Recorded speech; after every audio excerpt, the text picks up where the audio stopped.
You're listening to the We Are Libertarians podcast network. Find all of our shows at wearelibertarians.com. All right, let's get back to some boring subjects. Understand the risk to our country. Freedom brings people together. You're listening to the We Are Libertarians Network. Learn more at wearelibertarians.com. Welcome to We Are Libertarians. My name is Chris Spangle. Thank you so much for being here. We are going to talk about Speaker Kevin McCarthy, or as I accidentally called him, Mike McCarthy. Tad said he'd come and talk today about the Cowboys, but I said we were talking about the Speaker. We have a Speaker of the House. What happened? How do we process all this and think about it as libertarians? We'll talk about that right after this. This episode is brought to you by PDS Debt. Struggling with credit cards, personal loans, medical bills, or collections? It's time to stop worrying about that high-interest debt you've got piling up. PDS Debt can help you start saving money immediately. Their platform can analyze your unique situation and create a plan to get you out of debt. There's no minimum credit score required, and it takes 30 seconds to get your results. With PDS Debt, you'll take back control of your finances. Get a free debt analysis in just 30 seconds at pdsdebt.com/Spotify. You know what's smart? Enjoying a fresh gourmet meal at home that you didn't have to cook. Meet Factor, your loophole in the laws of mealtime. Chef-crafted meals delivered with a tap, ready in just 2 minutes. You know what's even smarter? Treating yourself without cheating your goals. Factor is dietitian approved, chef prepared, and you plated. Pretty smart, huh? Refresh your routine and eat smart with Factor. Learn more at factormeals.com. Warning, this show is for adults, produced by semi-adults. So the language is sometimes strong and offensive. I don't know what I said. Welcome to We Are Libertarians, where our goal is to help you sound smarter while talking to your friends. We examine current events from a libertarian perspective while treating modern politics with all of the irreverence it deserves. There has been lie after lie. We toss out the screaming heads, put people before political parties, and give context to the news to make you think. Now, here's our host, a 15-year veteran of politics and media, Chris Spangle. All right. Welcome back to the show. Thanks so much for being here. Harry Price is with me. Harry, how are you? Going good. I actually would be going good if the internet would just come up. Yeah, so we're here at the Doolittle Studios, and things are progressing as we start to build out the studio. Harry has asked the internet people to come in and set up a line, and so we can do live streaming on Saturdays. Where are we at with it? Well, they gave me everything I wanted inside the house. So I asked for a pure fiber drop, which they kind of did for me. They just sent it in the modem so I could they gave me the modem thing so I could test, see if it worked. But once we were getting everything set up, they discovered that I didn't have light coming to my house. They even actually ran a new cable because, like, okay, it's got to be that old cable that you make. You've had this cable here for years. We'll just run one real quick. This was a 2-sentence answer. Do I ever give a 2-sentence answer? I just... honestly, that's your fault for having that. Especially when you start talking tech. You don't just stop. So essentially, you got what, a broken line, or? Yeah, apparently, light's not coming down here, which is awful because I've had it there for years here at this house, and now it doesn't. Now it doesn't work. That's sad. Yeah. Yeah, I think it's probably because I asked for too ungodly speed. If I would have kept it at the low speed that I had for years, we wouldn't have this problem. Also here is Reinhold. Reinhold, how are you doing today? I'm doing all right. A little tired from staying up all night watching democracy in action. I don't know what is wrong with me. As a libertarian, I got 4.5 hours sleep watching Speaker of the House election. I don't know but I'm a little punchy today. Vincent will find that out. Vincent, how are you today? Thanks for being here. I'm good. I'm here. I did stay up late last night, but I was playing Paladins with these losers and watching as things hit the fan.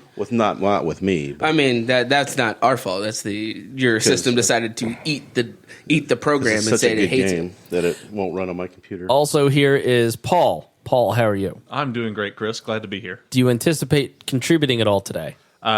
No, because you're controlling the mics. That's right. More than me, for sure.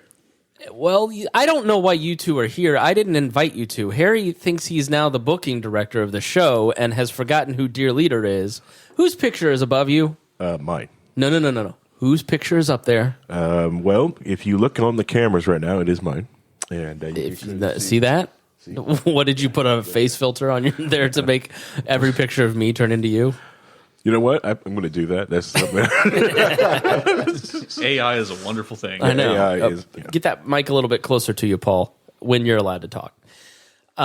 So, yeah, Harry, you had just invited half of the WAL universe to this podcast, and then we showed up today. I'm like, where does Harry get off inviting people to this show? I am the commander now. Look at me. But it looks like low-key WAL. yeah, right. Another episode of Low-Key Whoa. Yeah. I invite everyone on the network because I am a very sociable person. Right. I love everyone. Well, not everyone on the network. I love almost everyone on the network, So I try to, get them here and, I understand. My contract that I signed with Harry says that whenever he asks me to show up on a podcast, I show up. We need to talk about you. That's fine. And you. What? You know what I'm going through. Yeah, well, it's I'm happy for you. I'm happy for you, okay? I'm happy for you. Explain. I have a hard-boiled egg. You know what I didn't have on the way to the studio today? A bacon, egg, and cheese croissant which from Burger King. Oh, nice. That would have been tasty. It would have been so tasty. You know Chick-fil-A does breakfast? Shut up, Harry. For health reasons and financial reasons, this is the first week in my probably entire life since stopping bottle feeding that I haven't eaten at a restaurant. And I'm sorry if my voice sounds weird. I'm getting over a cold. Missing the oil from the restaurant? Yes, I'm all dried up because of the lack of omega-6s that I have not had this week. I've lost 5 or 6 pounds just in water weight. My ring was tight, my wedding ring, and now it's loose. Just from not eating restaurant food for a week. Now, we did our budget and we figured out what's the thing we spend the most money on. Because we weren't really watching the budget. We were just sort of like, we're comfortable, and so we don't have to, it's not like in 2010 where I'm like, I really want a Reason magazine subscription, but I just can't afford the $26 a year. Can we assume what your top 3 spendings on your budget? Yeah, go for it. I'm guessing Apple purchases, anything Apple related. No. Okay. 2 books. Books. Yeah. Books is number 2 by far of discretionary spending. Not bills, but like just discretionary spending in my budget. Books is number 2. Yeah, I would think definitely that. And let's see, number 3. What is number 3 top thing on your list? Honestly, I would have to say, because used to be back in the day would be sweet tea from just sweet tea. No, that was Bittner. Oh yeah, that's how Bittner got diabetes. Is he was drinking a gallon of sweet tea a day from Chick-fil-A. It's not beat up Bittner, okay? No, it was number 1 was definitely food out. We'd go out to eat, or I would go on a walk and sneak down to Five Guys, and she's like, "You're eating without me," which was like, how you get in trouble when you watch a TV show. Mm-hmm. Yeah.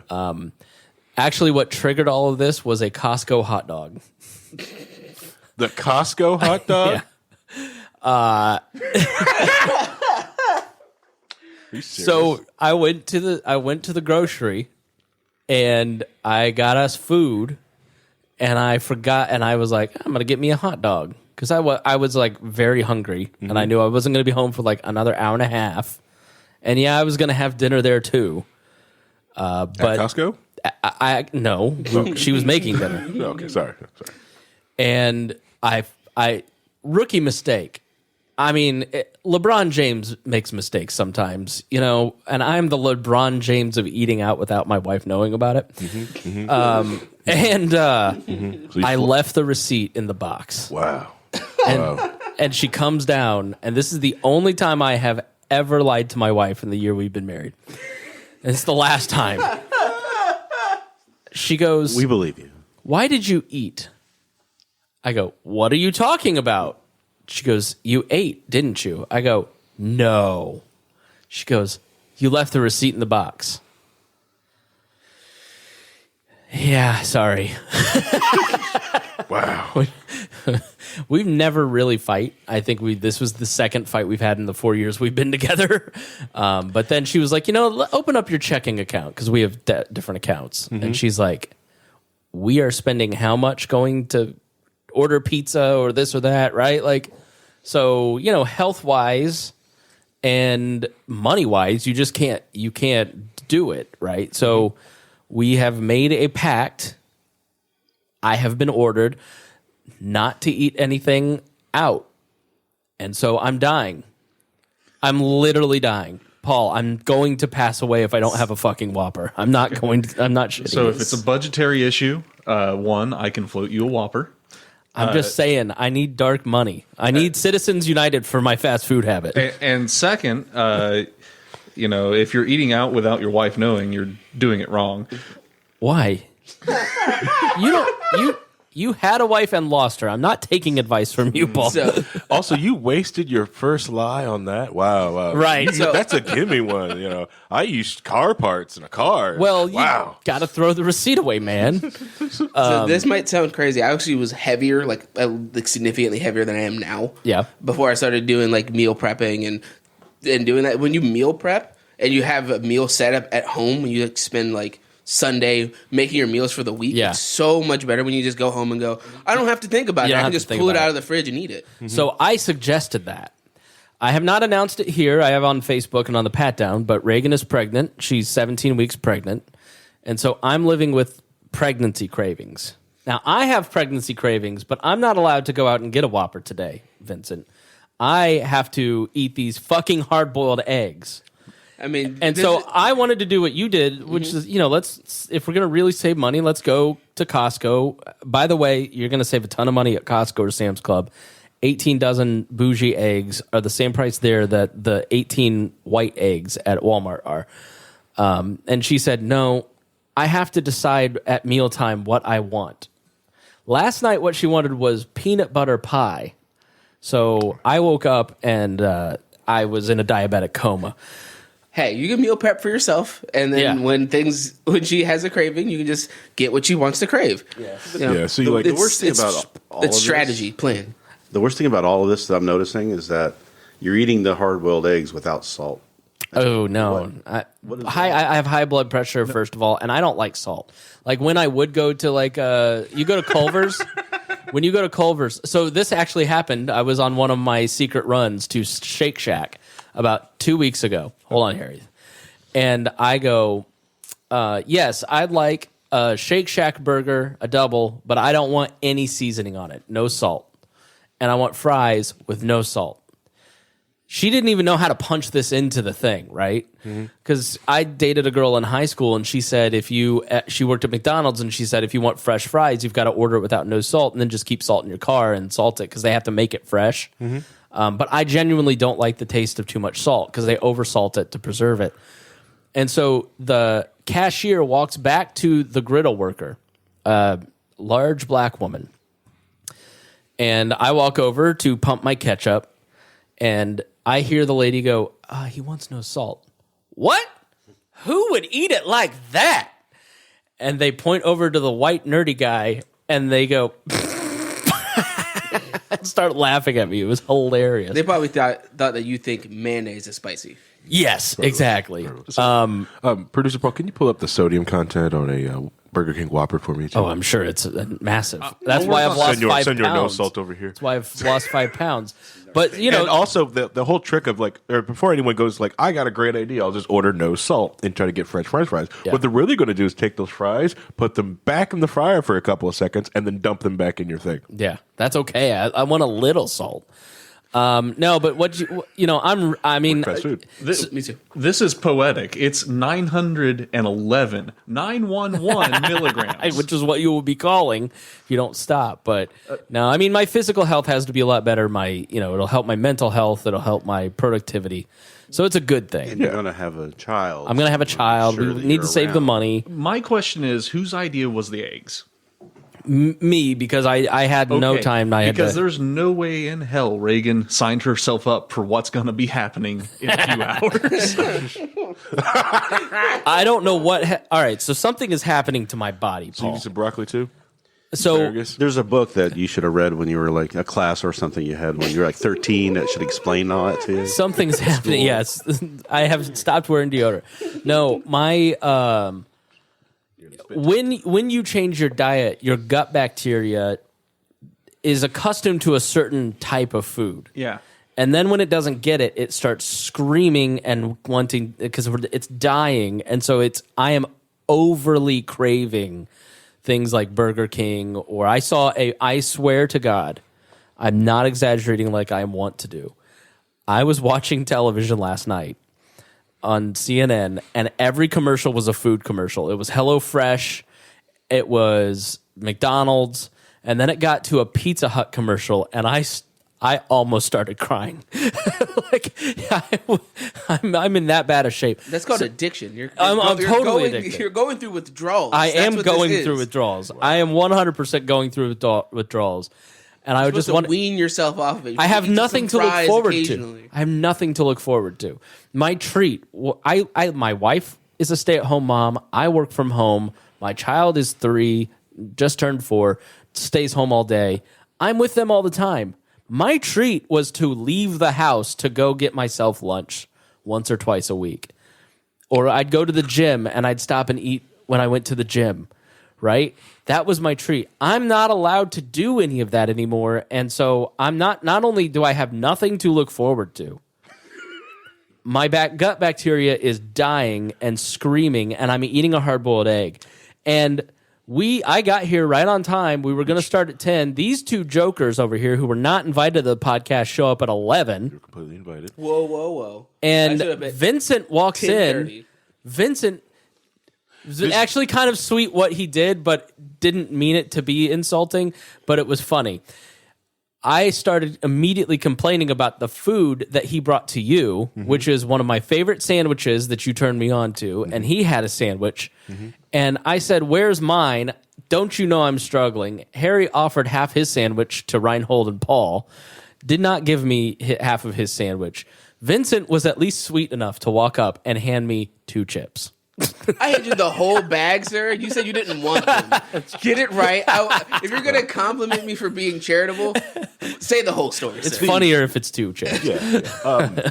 But first off, I know that you're struggling, and why would I make you reset your struggle? Okay, so I'm actually the true friend. If I don't eat that sandwich, I'm going to pass away. Also, Vincent is the one of the co-hosts on the most, what is it, the Rising Star show on the network, the most highest of the 3 active podcasts. You were number 3. Yeah. That's your. Well, I also didn't know you were going through this struggle because I don't check Facebook at all. I have not posted about it. I'm just talking about it. Which now it makes sense because he kept talking about like trying to work here at the studio. Like when we get internet here, can I set up an office here? And I'm like, why do you want to set up an office? So I can. I was like, hide food in your fridge. The day before the Costco incident, I look at my wife and I say, "Next week, when the mailman comes, don't ask any questions. You're going to see a lot of books come from thrift books." And she asked questions. And so I'm not allowed to buy books either. And so Harry's like, "You could just have them sent to the studio." I was like, "Don't you tempt me. Don't you tempt me to cheat."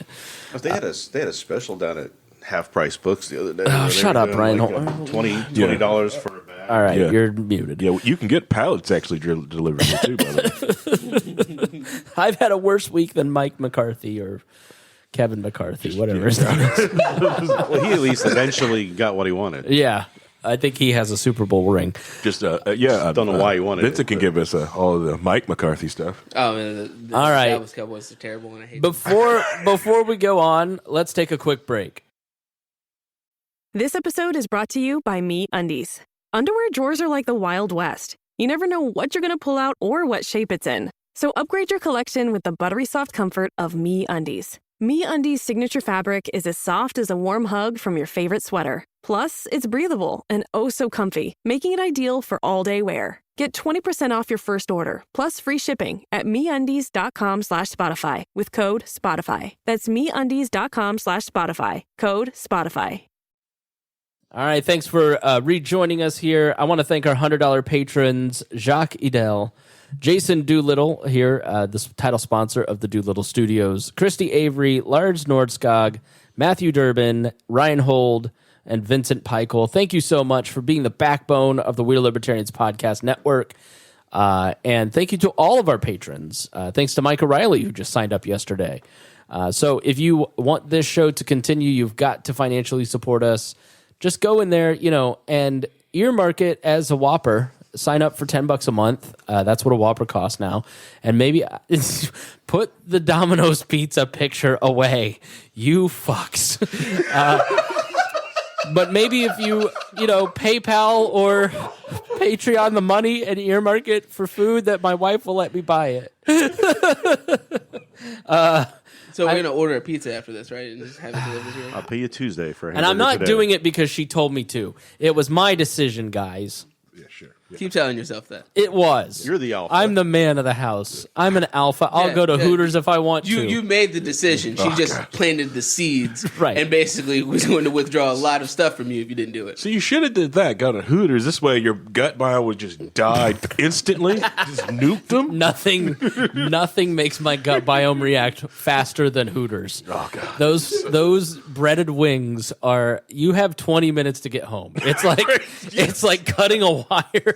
You don't get to enjoy the scenery. You have to go. There's this Thai restaurant I know that you might be able to beat that. I've had a rough week. Man. I've been at I've been at a Hooters once or twice, and the car broke down at Hooters, so we were stuck there waiting on AAA. It was just like, oh no.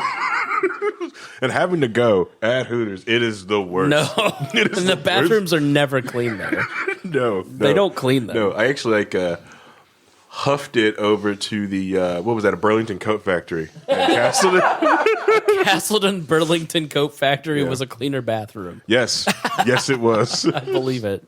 All right. Well, we have had an exciting week. It has been highly entertaining to watch what has gone on, and I truly mean that. C-SPAN's ratings were through the roof. They had over 1 million people watching C-SPAN on Wednesday, and I'm sure that only grew. I didn't see any numbers after that. But, everybody was wringing their hands over the drama that was taking place in the Speaker of the House race with the Republicans, and, oh, isn't this terrible, and, oh, these people are terrorists, Newt Gingrich said. They're agents of chaos, the New York Times said. Everybody was just beside themselves over what was happening. And I'm going to be honest with you, not only did I agree with exactly what they wanted to do, I learned more about Congress this week, guys, than I have in years, because I was glued to the TV kind of watching what was happening, hearing the roll calls, learning the new players. I mean, I haven't paid attention to Congress like that in a long time. I thought it was great. I thought it was a really good exercise. And everybody's like, oh, this is just going to be the hardest to wrangle Congress ever. But you know what? What if it was like some sort of weird summer camp, Reinhold, where everybody just sort of gets along now because they've been through this experience together? Yeah, I mean, it's interesting to watch what's going on, but I think there's a lot of people making a lot of assumptions without understanding the background of what's happening and why it's happening. Well, let's start there. Start with the background. So after the midterm elections happened and the red wave wasn't as big as everybody thought it was going to be, so there's a much narrow space, there are some people who got together and put together a plan to try to turn the Freedom Caucus into basically a third party that caucuses with the Republicans, right? Right. And there's a group, CPI group that kind of put together this plan in place. The idea was that they would, say we want to have the real goal is getting the three people onto the Rules Committee, or the one that basically determines who's going to be, what bills they're going to put in place, which is really where the power of the Speaker comes from. So they're demanding that the Speaker give up most of his power by putting 3 members of the Freedom Caucus out of 4 spots on that committee so that they can run it. Yeah, and the Rules Committee is incredibly important because it's the one that decides what legislation moves forward. It's really like the locus of power within it. So let's jump back even further. Who is Mike McCarthy? Mike McCarthy is a representative from Bakersfield, California. He was a state rep, former business guy. He won the lottery at 19, won, I think, $5,000. Used that money to start a deli and became a business owner, became a state rep, and was really well known in California as A, a good fundraiser, and B, a deal maker with the Democrats, and seen as very collegial. Then he decided to run for Congress. He got elected in 2010, I believe, or was it 2006? I think it was 2006 because he was running for speaker in 2010. Right. Okay. Yes, you're right. So he won in 2006 after there was a retirement, and then in 2010 was part of the Young Guns, Paul Ryan and Eric Cantor. And when they took over the House in 2010 under Obama, there was some talk. So John Boehner actually used to be the Tea Party guy back in the 90s. He was known as the rebellious rabble-rouser. If you go back and read New York Times articles from when he first got elected to Congress and became Speaker, they all talk about how this is some great redemption in 2009 and 10. Like, this is a great redemption because he was kicked out of House leadership for being too much of a troublemaker. Now he's Speaker of the House. And Mike McCarthy comes in with the Tea Party Republicans in 2010, and he's the head of the Freedom Caucus, or part of the Freedom Caucus, which was partly founded by Justin Amash, the first Libertarian congressman, who claims to have coined Freedom Caucus. Go listen to him on Fifth Column, on their podcast. He does a good breakdown of kind of the problems of Congress, and I'm echoing a lot of what he said. But Mike McCarthy is a constant thorn, along with Jim Jordan and others, in the side of John Boehner, the former troublemaker who's now the establishment. And in 2015, Mark Meadows, who eventually became Trump's chief of staff, forces a no vote of confidence on John Boehner. Now, Boehner decides to retire after that because he had been thinking about retiring after a very fractious, contentious period as Speaker of the House. And Mike McCarthy was always that troublemaker. He was the Matt Gaetz to John Boehner, who was the Matt Gaetz to Newt Gingrich and Dennis Hastert. So it's just funny. So they come in 2010 in the middle of a fiscal cliff melodrama where they don't know if they're going to pass the debt ceiling or not. And we're now in that same exact position with Mark Meadows as Speaker. So Boehner decides that he's going to resign rather than go through the humiliation of losing because he doesn't have the votes. But what's interesting is Mark Meadows was his number 2 and was the heir apparent to take that over, and Boehner resigned knowing Meadows was going to take over. But then after he makes his announcement resigning, Meadows' chief of staff tells Boehner's chief of staff that Meadows doesn't have the votes to be Speaker of the House in 2015. Why? Because he wasn't trusted. Because he was a flip-flopper, he was a liar, he was someone who Justin Amash describes as a person who doesn't have political ideology, just loves power for power's sake, and just loves the process of it all. He loves being a congressman. He is not necessarily there to do anything because he says he's a conservative, but he's a California Republican who likes being significant, but isn't there like a ideological member of the House like Paul Ryan was, or like Chip Roy, I think, is a very good example of somebody who's very principled, says what they believe, and he's McCarthy's more like Matt Gaetz, who really likes being a congressman for the platform's sake. Now, so McCarthy withdraws. They eventually draft Paul Ryan against his will to do it because nobody else could get the votes. But the same reasons in American Carnage, the book by Tim Alberta, cited for McCarthy not being Speaker then are the same reasons being cited now for why the Republicans did not want McCarthy. So McCarthy...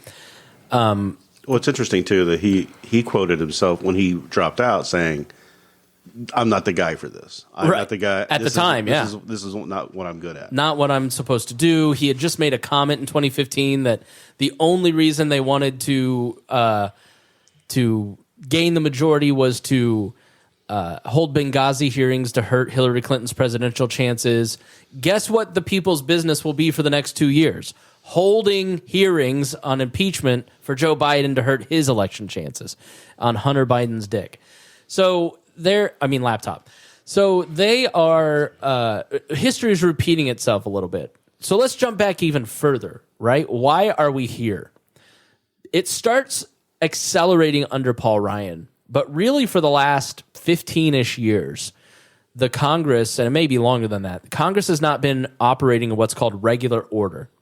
They've been funding the government through continuing resolutions. The House is responsible for all spending bills. So they should be bringing 12 appropriation bills to fund the 12 different parts of the government that they need to fund. And then individual congressmen or women should be, or Congress they, should then be allowed to introduce amendments to that appropriations bill or whatever bill, right?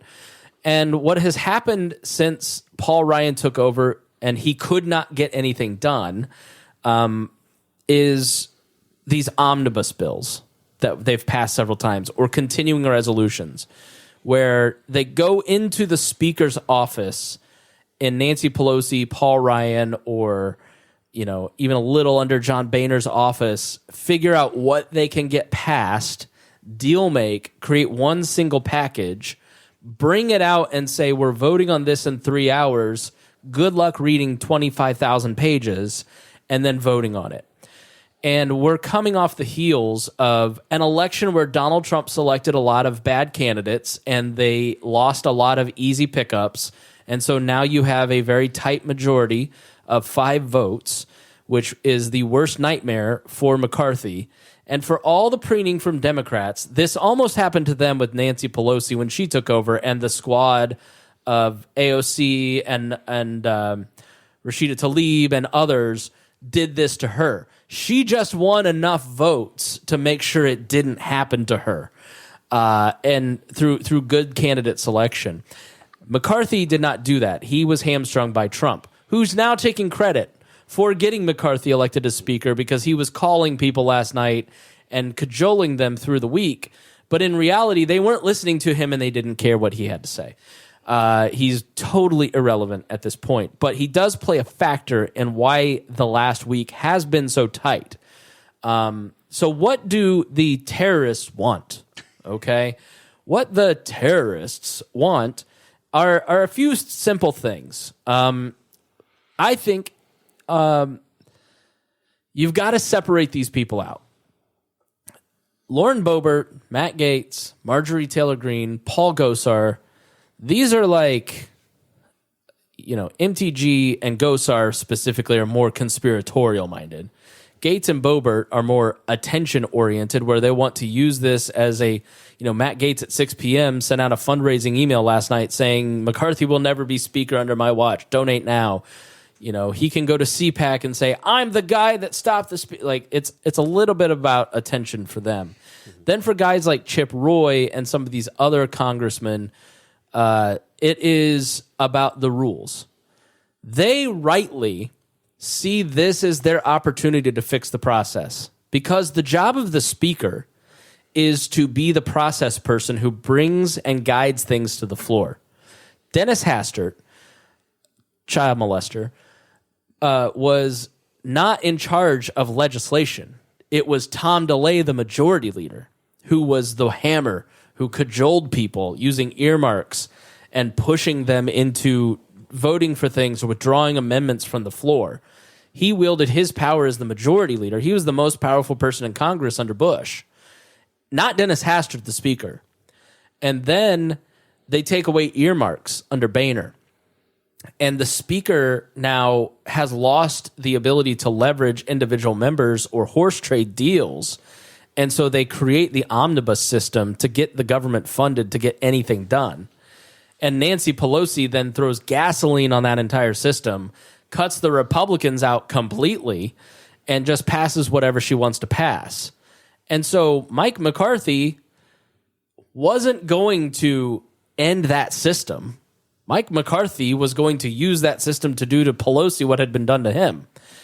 And then these 5 Republicans stood up and said, if we don't take this opportunity of a slim majority to force some changes in the rules, we're never going to get back to what we need to get to, which is voting on individual bills, giving people time to read the bills, and making amendments from the floor and returning power from the Speaker's office back to the individual members of Congress and to the committee chairs to another extent. And that's what this was about. And I don't think that as Americans you can listen to that and go, you know what? I really don't want the legislators to be able to read the bills. And I really do think that Nancy Pelosi and Mike McCarthy or Kevin McCarthy should be allowed to go and make bills without there being any transparency. I'm really against all that stuff. But when you watch cable news, these terrorists, and David Axelrod just goes, you know, this is just horrible. This is a failure of leadership on Mike McCarthy's part. What does he mean by that? It means that he's not enough of a bully to institute the system that David Axelrod helped design to govern in secret to pass $1.7 trillion bills. Mm-hmm. I'm not on David Axelrod's team. I'm on Chip Roy's team on this. I want every congressperson, and to a better extent, people like me, to be able to go in and go, you know what, we're funding the military right now. And these three things aren't necessary anymore because the military quietly this week changed the ribbons that you would get if you served overseas from wartime ribbons to peacetime ribbons. The military, in effect, has switched from the war on global terror to operating in places like Syria in very limited bases, and now is at a position of peacetime as a matter of policy. You didn't see that reported anywhere, but that's a significant development. That we're happy that we're thinking about things in terms of peacetime and not wartime. So you probably don't need as much military spending, which was also one of the things that the Gates coalition, the Roy coalition, was arguing. We need to cut military spending. They also wanted to be put into certain positions of power on these committees so that they could make sure that they didn't get lied to by leadership, where they go, yeah, that's totally cool. I'll put you on these positions. And then that doesn't happen, which Mike McCarthy has done a million times. Mike McCarthy was the whip under Boehner. They go through and pass. So Mike McCarthy and Eric Cantor are whipping votes to pass a piece of legislation for a deal that Boehner had cut with Obama. And so they're getting voters to vote to yes. McCarthy votes last and votes against the package that he was whipping so he could then go back to his district and say, I was against that. Meanwhile, not bamboozling his voters that he was the one that helped get it passed. This is the kind of guy that he is. So they have no faith in this guy whatsoever, right? So they also wanted to reinstate the ability for any one member to call a no-confidence vote on the speaker. That was taken away under Paul Ryan. Well, Paul Ryan said, no, we have to get rid of that. Nancy Pelosi kept that because they have to pass a rules package every new Congress. And so they wanted to reinstate the ability to hold McCarthy accountable should he lie. It was the original, though, was you had to have a certain number of people willing, to make that call happen. Right. And it was like half of the majority party had to pass. Now they wanted that to be a smaller number. So it was negotiated down to 5, that 5 people would be able to do it. That wasn't good enough. So they ended up putting in the package now that one person can do this. And a lot of people are going, one person can call a no confidence vote on the speaker. Why don't the Democrats just do that every morning and for every day? And because they would have to then go through what they've been through the last 5 days again. Well, I don't think the Democrats can call it. I think it has to be because a speaker that it has to be part of the majority that does. Majority party, right? Just like the Democrats. Yeah, I mean, you can call, but like Matt Gaetz has made it clear. Like I would rather Hakeem Jeffries be the Speaker of the House than Steve Scalise or right? Like Steve Scalise also comes with his own baggage. He's obviously a guy that was shot at a baseball game by a Democratic nut, but he also has said things like, "I'm just a mild David Duke" or something to that effect, right? Like, but he's he's disliked by the left for that reason. He's also disliked by the right because he's just as swampy as Mike McCarthy. So he was never an option. And why didn't Steve Scalise step up and run for House Speaker and get rid of McCarthy?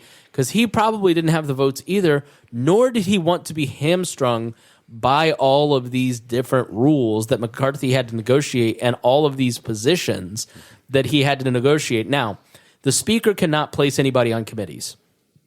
It is the Rules Committee that does that, I believe. And it's one of the committees. So McCarthy, probably can't guarantee the spending cuts in the defense because that's not his decision. He probably can twist arms to get people onto certain committees, but there's no guarantee of that. So all of this talk of him going in as the weakest speaker in modern times, from a libertarian standpoint, that's really good, in my opinion. It's Reinhold, then everybody else can talk. Well, it's good, but then you've also now got a small number of congressmen who are going to be directing and doing the speaker's job. They still have that power. It's just not handled by the one person. It's not handled by these other people with less visibility. But that's, it's beside the point on that one. But that's what they're trying to do. They're trying to basically run things through. And then what they're going to find out, though, is that the Democrats still are close enough with numbers that this package they put together, this rules package, still has to be voted on by the entire House. And there's some things in there that are in that package. There's some good things in there. Don't get me wrong. There's stuff I want to see in there. But then there's some things in there that are not going to pass. I saw a couple centrist Republicans in swing districts like, Victoria Spartz, you probably saw her. She's the Ukrainian born representative from a very suburban area of Indianapolis who is now in kind of a swing district, who was voting present. She wants to possibly run for the vacating Senate seat that hopefully Mitch Daniels wins, but probably Jim Banks or Victoria Spartz will win if Mitch doesn't run. But please run Mitch, please. Please. I used to really like Jim Banks. He's I don't know what happened to that guy. And Spartz, I just don't know enough about. But she's in kind of a swing district where she's got to be mindful of her votes.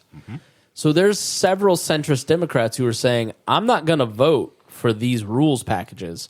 So they may have elected a speaker and sworn everybody in and then never get to committees and committee assignments and rules and, why they all had to sit. So some people have asked, why, McCarthy, you never take anything to the floor and then have humiliating losses if you don't know if you have the votes, which is such a anti-democratic way to think to begin with. What we witnessed was democracy in action, and we're all better for seeing the process out in the open, in my opinion. Yes. But they legally had to convene Congress to make this vote on the day that they did, and they can't do anything else until they could adjourn, but they have to come back and keep doing it. So by law, they kept having to have the votes. And then as time went on, there was one congressman whose wife had a stroke, and he had to leave. Ken Buck had a surgery. One rep had a baby born this week and is in the NICU. But one had a surgery and had shown up to vote like 2 hours after surgery or something crazy. Caesar Rodney, right? Or Caesar Rodney, yeah. So there were all of these different people like trying to get there or getting there, and you had to be physically present because in the rules package, they will pass a rule that says you can do proxy voting.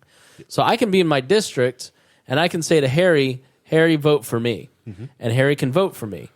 But the constitutional regular order, not the phony baloney rules that they pass, is that everybody has to be present and vote like you've seen through the past week, which just shows you they're arguing to try and fix a broken Congress. I don't know that all of their motives are pure, But when you look at a lot of the list of demands or listen to somebody like Chip Roy, you go, yeah, this makes sense to me. But then the framing on cable news is they're terrorists. It's sort of just anti-Matt Gaetz bias. Go ahead, Harry. I think like the best part about this week is like showing everyone how the sausage is really made for this type of process. And the proxy voting thing that really got me was people like saying like they need to be able to proxy vote, and you get the same people talking about it like, oh, they can't vote by mail. Oh, we got to stop all this voter fraud stuff. It's like, yeah, but you're up here going same thing for proxy voting. What the heck is just the same effing thing? But yeah. You know that's my own. Well, they're trying to take the proxy voting out of the. In the rules package, yeah, because they're removing it. Because when what they do in secret, it's why McConnell's vote's secret. Somebody asked me, "Do you think Rand Paul voted for Mitch McConnell?" I said, "Absolutely, of course he did. They're in the same state. They have an agreement." Ron Paul actually told Justin Amash when that Meadows vote happened in 2015. Ron Paul called Justin Amash and said, "You should vote for John Boehner as Speaker. You shouldn't participate in this." And his reasoning was, as an institution, we should do these things, right? You can disagree with the speaker and the way that he may do things, but do you really want to like disrupt the norms of the body, right? So within every libertarian or every conservative libertarian leaning person, there are two wolves, and I have those two wolves, right? Right? There's the inside of me is the institutionalist that understands the process and the need for having norms. It took Vladimir Putin 20 years to fully tear down the democratic norms and institutions that were built in Russia over 8 years.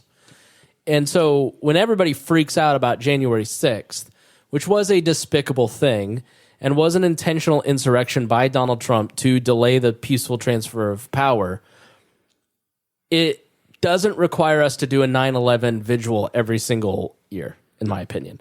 I think you're overdoing it to have a national holiday to be mean to Republicans. That's Joe Biden's goal, right? But the danger of Donald Trump being able to, in a single day, destroy the democracy of 207 years, like, it's not possible because these institutions are so deeply bent, right? Now, norms can erode, and you can have mob violence erode things. You read Mike Duncan's book, but that can definitely take place. But, I forget my original point, but go ahead, Harry. Antifa did also do the same thing like 6 months prior. They tore down gates and breached a lot of places in D.C. of the White House and actually forced the city president, Donald Trump, into a bunker underneath. Yeah, and set fire to a church. Yeah. So, it's... Paul. No, go ahead, Paul. There's I do want to That's a good point, Harry. I want to bring up something. Oh. One. Hi, Paul. If there are two wolves in you, watch the sodium content of wolves. Two, Harry was right. You do get to see a lot of the process that we normally skip in all of this. They didn't have control of the C-SPAN cameras the way they normally do to focus in on the things. speaker controls the C-SPAN cameras, which is why you got to see Matt Gaetz talking to Sheila Jackson Lee. Right. No, that was what I was going to bring up. You never see Matt Gaetz talking to an adult woman. So the fact that we got to see that was... Funny. That's a good amazing. But yeah, I'm back so impressed at how much you called him Mike McCarthy the entire time, and not Kevin McCarthy. I know. But yes, my two wolves are one, the institutionalist that says, these democratic norms are really good to protect us from wannabe tyrants like Donald Trump. But then there's also the libertarian part of me that's like, fuck them and let's light the hospital on fire like the Joker, turn around and watch it blow up and be excited about it. Right? And I think a lot of us struggle with that. So, my initial thought was respect the institution and go full Ron Paul and say, fight another day. But then, when you start listening to Chip Roy, you go, these points make sense. Because my first initial reaction is, if Matt Gaetz is for it, I'm probably going to be against it. He has some good points, but he's just such a loathsome human being in general. There's like a spectrum I have. Like, you can be right on policy, But if your substance is right and your style is so egregious, I just can't. I'm not with you. We are very aware you have a spectrum. Thank you, Paul. Yes, and that most of us here. I'm not going to sit here and take that from Low Key Wall. Your entire logo is a spectrum on purpose. I mean, I didn't approve of the logo. I'm just saying. I 100% approve of the logo. I love our logo. I think it's great. Yeah, I think it's great. I think it's amazing. Yes. I just can't get my QR scanner to work. What how people have tried to scan it? Like, is this a QR, something hidden in this thing? So, I mean, when you, Harry, as an anarchist, watched this past week, like, do you care? What do you think about it? How did you watch it unfold? Well, yeah, I do care because basically the privateers on the TV screen that I've never met, wants to control my life, are sitting here, and it just like amazed me that. So all I have to do is get enough of my friends elected to Congress in the majority power, and just screw up and just make sure they never get a speaker, and I can shut the freaking government down for a bit. Well, at least until the last omnibus bill. Yeah, I mean, gridlock is not a bad thing. Yeah, but the moment the government stops getting underfunded, then everyone's going down like that. Yeah, but you can't. Did anyone find the answer of whether they were getting paid the entire time that they weren't sworn in? I don't think so. No. Oh man, that's even sweet. No, I don't think they get paid, and all the staffers don't get paid. Okay, I feel bad for the staffers. Yeah. I feel bad. I think they get all that. Okay, as long as the staffers got paid, I'm fine. Because there's talk about that they didn't really have to have the swearing in. They were still elected there, and from that day they were representatives. They just weren't technically sworn in, but that doesn't mean anything. That gotcha. Technically or legally. Yeah. Yeah, I mean, it's like a government shutdown. Like that's the trouble with it is government shutdown. Quotation mark government shutdown. It doesn't really shut down. Like Joe Biden will do just what here's what we've got coming up. Okay, so here's the choice, because you're going to see all kinds of shit on Twitter from everywhere, radical libertarians who don't actually know anything but are all style and no substance, right? Mm-hmm. So when you have a debt ceiling vote like is coming up, or you have a vote on a continuing resolution later this year where you have to fund the government. The reason the CRs and the omnibus bills were created is because the 12 appropriation bill process no longer worked because people hijacked the process and you had the government shutdown, right? The government shutdown, people really freak out about. Mm-hmm. And Obama engaged in all this theater of like closing the Washington monuments and, shutting down all the different stuff. It's all theater. It's like the speaker's vote. We were going to have a speaker. It's going to get done within days or a week or two. So whenever anybody tries to tell you the government is shutting down or there's not going to be a speaker, they're lying. It's usually people on the left or in the establishment who are saying, this is very horrible and this is very bad and these things are awful and all these consequences are going to happen. And that's not really how it works, because like in a government shutdown, the non-discretionary employees, which is like a ridiculously silly amount of employees, just don't go to work and don't get paid. Mm-hmm. And then when the thing gets passed, they get their back pay. Correct. But the important parts of government that keep you safe, for the weather service or all that junk, that all still, Social Security checks still go out. Like military still is paid, right. Weapons are still purchased, all that still happens. But Ukraine still gets their missiles. Okay, there may be like 2 or 3 less security guards out at a national park.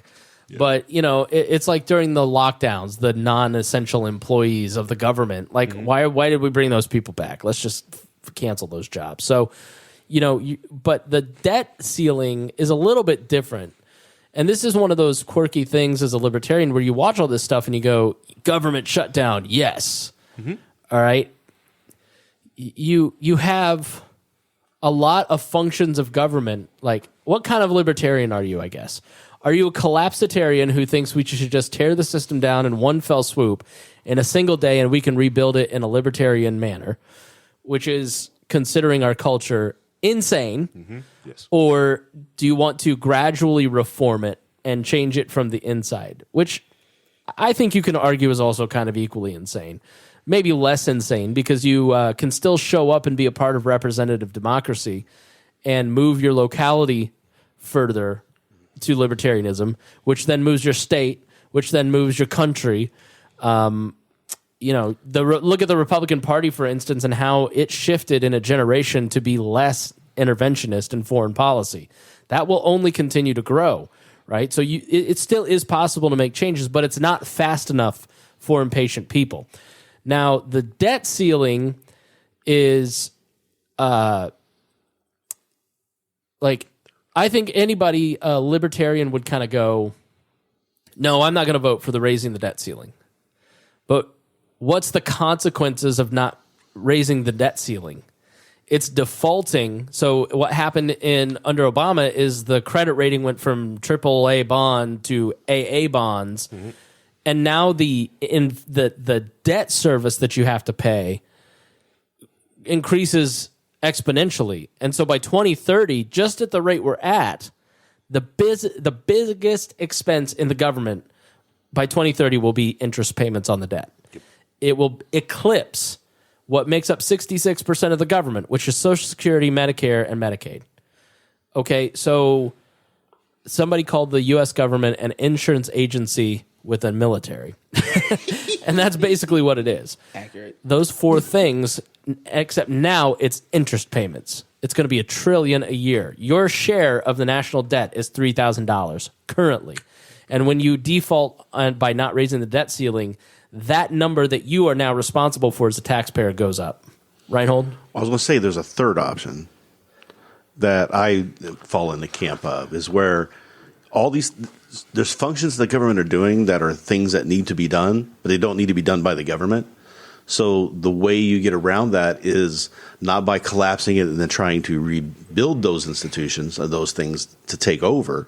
You build them first. You prove that they work. You get people using them so they're not dependent upon the government function anymore. You get people methods to do, Medicaid insurance or, for themselves, or health insurance, something like that, or even just Social Security. Yeah. If we had plans in place in private non-government organizations that were run appropriately and run focused and not subject to politics on the decisions on what they do to run, they could take on that functionality to the point where the government would then say, well, you don't really need this anymore, so let's go ahead and get rid of it. So some kind of like how the FCC and ICANN works with like domain name rules, so like that on the internet. Because right now, if you go buy a domain, you don't go to the government registered domain. You go to a domain register, which gets their approval from like ICANN and stuff like that to register everyone's domain names. If you wanted a radio station, if we was trying to do a talk radio show, if we wanted to spin up, because we've got the tech, I can spin you up a radio station, give you a number, but in order to do that, I need approval from the FCC, and that ain't happening.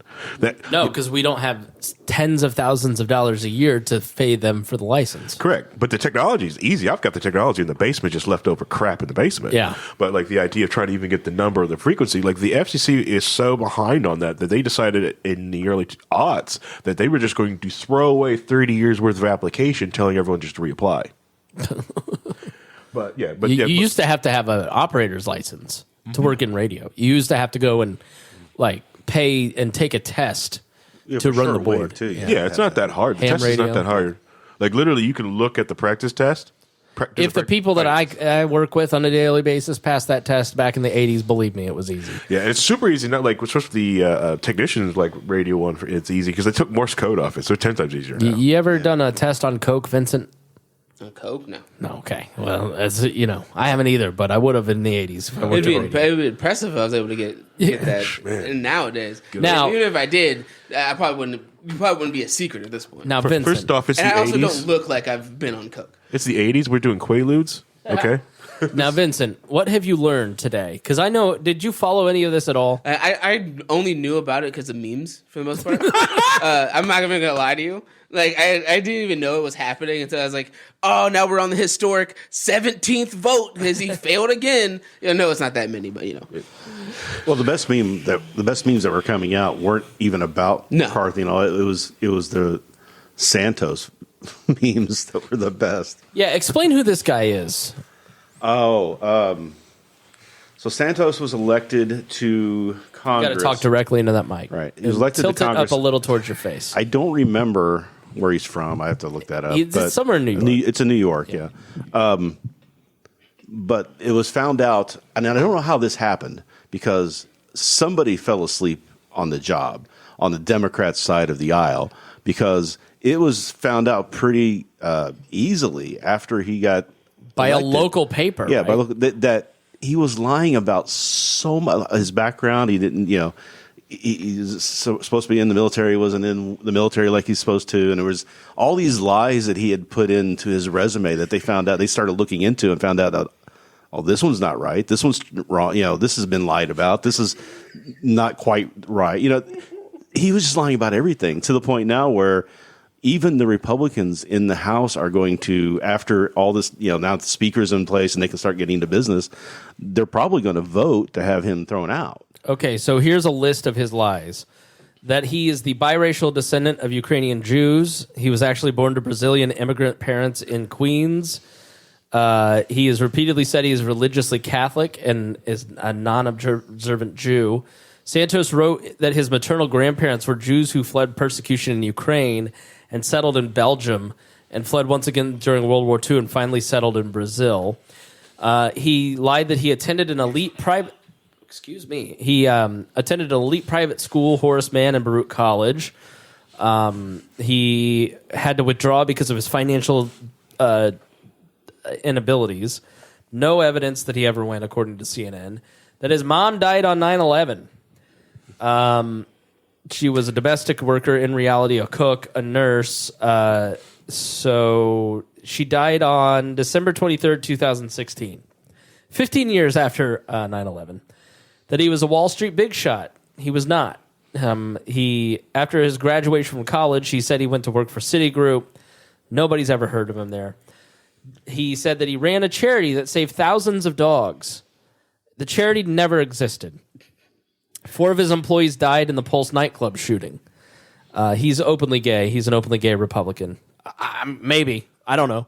Right? I know there's questions about that, too. So, yeah, there could... Because apparently he used to be married or something like that. Okay, so... This sounds like the biggest fake it till you make it I've ever seen. This sounds like somebody is cosplaying How did the politician. Democrats fall asleep to the point where they missed this? Okay, so he said he's always been openly gay. It now appears that Santos, according to the Daily Beast, may have not been completely open about his sexuality. He failed to mention he was married to a woman with a divorce only finalized 12 days before he launched his congressional campaign in 2020. Now, this sounds a lot like by erasure here. Yeah, exactly. Right. He said he ran a family firm worth of millions. I just told you that his mom was a cook and a cleaner. In his campaign biography, he said to be a managing member of a country. But yet his disclosures said he received $750,000 and $1 million in dividends. So he's probably going to jail. I know campaign finance, the FEC has opened up an investigation into him. Said he managed a real estate empire. So that looks like the end. Gothmas also has a list here. Let's see. Are you sure he didn't sponsor cryptocurrencies somewhere in there too, or lie that he said he had a brain tumor? Said he worked with the Eagles when they won the Super Bowl or something. Well, who knows? He's not like DB Cooper. I mean, we don't know anything about this guy right now. If he had the brain tumor, that explains everything. That might be the one true thing. But the funny part was watching when because the house camera, the C-SPAN camera is being able to actually show you what's going on there and not be staged. Right. You were seeing him being completely avoided by people. There was a story about one guy who went up and said, "Hey, how you do?" Another rep went up to introduce himself to the guy sitting alone. Said, "I'm George Santos," and the guy goes, "Oh, have a nice day." Could have been just because he said he was openly gay, not that he was George Santos with them. But yeah, for me, most of this stuff I've learned through memes and seeing that it's happening through memes. I didn't watch any of the movie. I didn't watch any of the movie basically, because it's like, let's watch this happen on real time. I'm sure I don't watch cable. I don't follow social medias and stuff, so I didn't even know most of this was happening until I saw a bunch of memes about it. I'm sure the Daily Wire will make a movie about this. Yeah, right. So... what was your impression before this episode, and what have you been surprised by? Oh, I'm not surprised at all. All this proves to me is that, the flaws of the 2.5 party system. Yeah. That there's two and no 2 1/8. Let's be honest. Well, we'll say half because we're mixing all the other independent parties together. 2 and 1/10. But it's one of those things. There's no way to have subtlety in the conversation when there's people who have completely different thoughts and ideas on the same side, but they can't go, well, I have to vote with him even though he's a terrible person and I hate him and he's done terrible, unthinkable things to other people, but he has he's red, so I have to vote with him, right? Even though I hate him and he doesn't agree with 99% of what I say. Yeah, I think there's something good about like this group of people going, you know what? No, I'm not going to just continue to, like, I promised people, like Chip Roy's a Glenn Beck guy, right? I have promised my entire career to come to Washington and read the bills. And I'm in a position now where I can do that. And I'm a fraud if I don't actually stand up. You know, like that's why like the Matt Gaetz, Lauren Boebert crowd was mad at Marjorie Taylor Greene because she apparently cut a deal in support because she promised to bring those people over to McCarthy's side. That didn't work. But she's going to get committee assignments again. So McCarthy's cool with her now. And then she was using... So Rosenberg, I think, was the rep last night. There's this great picture of Donald Trump on her phone as she's trying to hand the phone to Rosenberg. And he'd keep it away from me. Yeah. Don't do that to me. Why would you do that to me? Yeah. I don't know. There's just so many great. So that's all the image of the Congresswoman reading the book of the art of not looking like you don't give a shit. Yeah, that kind of stuff. Katie Porter, who's going to run in California for Senate. The whole thing is it definitely feels very like you can tell that nothing's going to get done, like it never does anyway. Well, because even now they couldn't even agree to do this one thing, even though they have this majority. And I agree that they're fighting for what they want to, and I think that's a good thing. But it just proves to me that, oh, cool, this is going to be another Congress that gets absolutely nothing done. We have to talk in pictures. Obviously, there was a fight almost where there's this picture of Rep. Hudson from North Carolina putting his hands over the mouth and restraining Mike Rogers from going after Matt Gaetz. So there, Vincent, were 5 people who were expected to buck on the speaker's vote. They go into a conference, a secret conference, I think on Monday. And when they take the vote later, it's 19 people. And everybody's going, what happened in that conference? What happened was Mike Rogers, who was head of the Armed Services Committee, the War Committee, went in there and threatened everybody with removing committee assignments, threatened them and said these deals are going to be off and all kinds of like crazy stuff. So they all went, well, then Gaetz is right. You're going to lie. I'm going to vote against you. Mm-hmm. And then Mike Rogers tries to beat the crap out of Matt Gaetz later. Maybe this guy should be watched. Maybe he is who people think Matt Gaetz is. And and it threatened the people who was like, we're going to use all these establishment money to like primary you out. You're not going to do it. They're going to go after you. And someone who barely got in or doesn't have a lot of money in their war chest was like, okay, fine, then I can only hit you this way. Then I'm going to hit you. Exactly right. That is the one part that I think is going to be a real problem for them is the deal that they cut with the Club for Growth. So moving forward, what's going to happen with this session? I don't know. Probably the same thing. Well, but a lot of what they're going to pass is... I missed that. Okay, so David McIntosh, former Indiana congressman, is head of Club for Growth. Mm-hmm. Club for Growth, like Americans for Prosperity, like the Grover Norquist group, Americans for Tax Reform, there are... Like you notice the conversation. There's always a lot of conversation about what do these outside groups think because super PACs now run politics. Mm-hmm. So they have essentially destroyed the power of parties and have turned representatives into constant machines for donations. Okay, so the way that politics worked when I was coming up, you become a precinct committeeman. Then you become a ward chairman. Mm-hmm. Then you become a county chairman. Then you become a state chairman, or you'd run for office. You'd be a precinct committeeman, work for other candidates, then network for 10 years, become a solid member of the party. Then the party would then help you get your open seat, right? Mm-hmm. Now, now the way that it works is that it's like racing. So the way that racing used to work is you'd start in midget cars and you work up to sprint cars, and then you'd start in ARCA, and then you'd get into NASCAR, and the team would just have sponsorship because Craco wanted to sponsor Bobby Rahal, right? You always had to find maybe a couple sponsors to kind of support you up that ladder. But now you're not getting an IndyCar ride or a NASCAR ride without having the major sponsor first. And so Congress works the same way, where they have to constantly fundraise because the parties have been hollowed out and weakened over a 50, 60, 70-year march from the Tammany Halls, and watch Mr. Smith Goes to Washington, and it was a statement against party rule. But the thing about political parties is that it was an institution that acted as a filter, and it put up people who were legitimate, who were good or bad, or kept crazies like George Santos out.